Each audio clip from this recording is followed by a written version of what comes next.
Assalamualaikum warahmatullahi wabarakatuh. Berjumpa kembali dengan saya Ahmad Kodri di channel Dunia Ikan Gabus Lampung.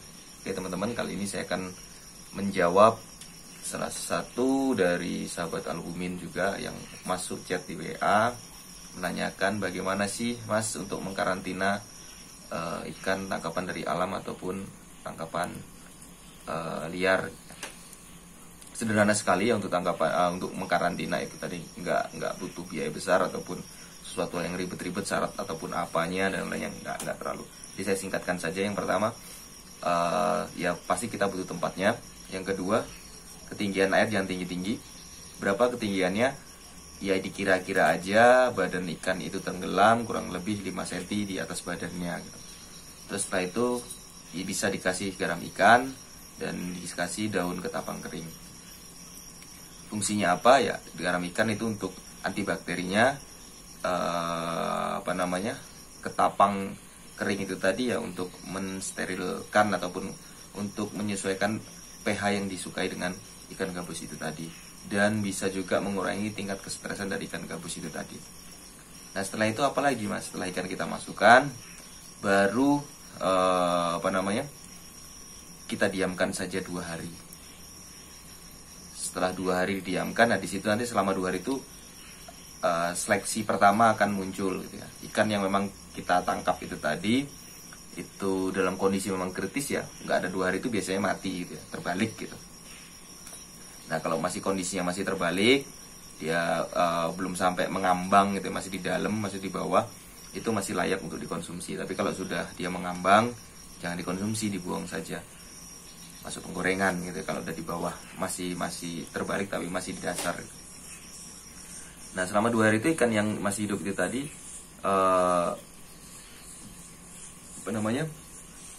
tambah ketinggian air kurang lebih 10 cm lagi, berarti sekitar 15 cm.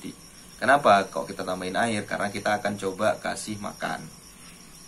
Karena kalau airnya terlalu pendek ya ikan juga dalam kondisi yang belum terlalu sehat banget itu akan lebih susah atau enggan untuk makan gitu. Makanya kita tinggikan lagi gitu, karena dia sudah bisa beradaptasi dengan air yang ada di tempat kita. Nah setelah kita tinggikan kurang lebih 10 cm lagi, berarti ketinggian ada 15 cm. Ini kira-kira ya, masih bisa lebih bisa kurang juga, nggak harus pakem 5 cm ataupun 10 cm nya gitu ya, bisa lebih bisa kurang. Jadi nggak usah khawatir terkait hal itu. Terus kita kasih pakan hidup, jangan pakan mati. Karena kalau pakan mati itu, karena itu belum tentu ikan yang kita karantina mau makan semua gitu ya. Dan itu kecenderungan akan membuat kondisi kolam karantina kita akan cepat kotor gitu kan, dan tidak baik juga untuk kesehatan dari ikan yang kurang sehat itu.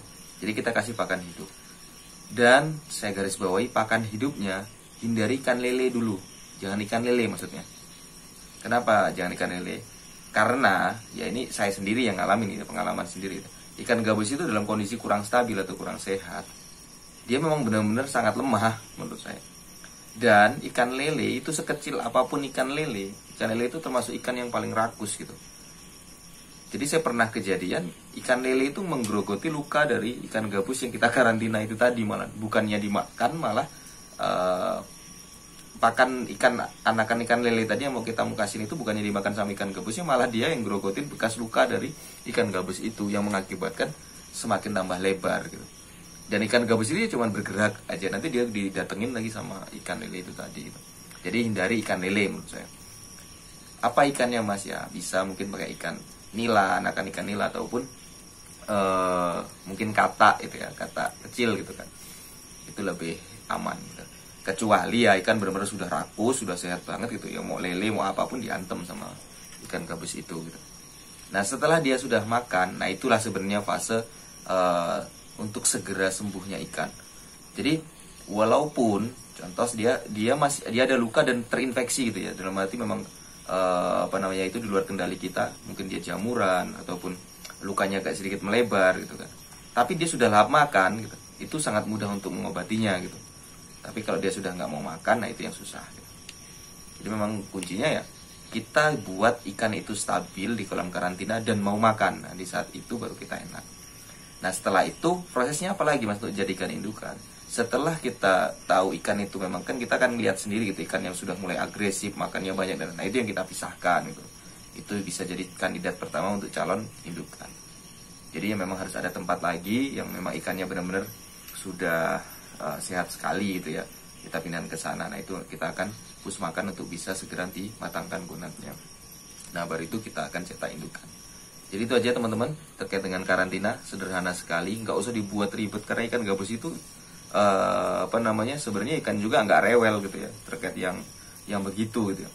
Yang penting kita tahu tanda-tandanya.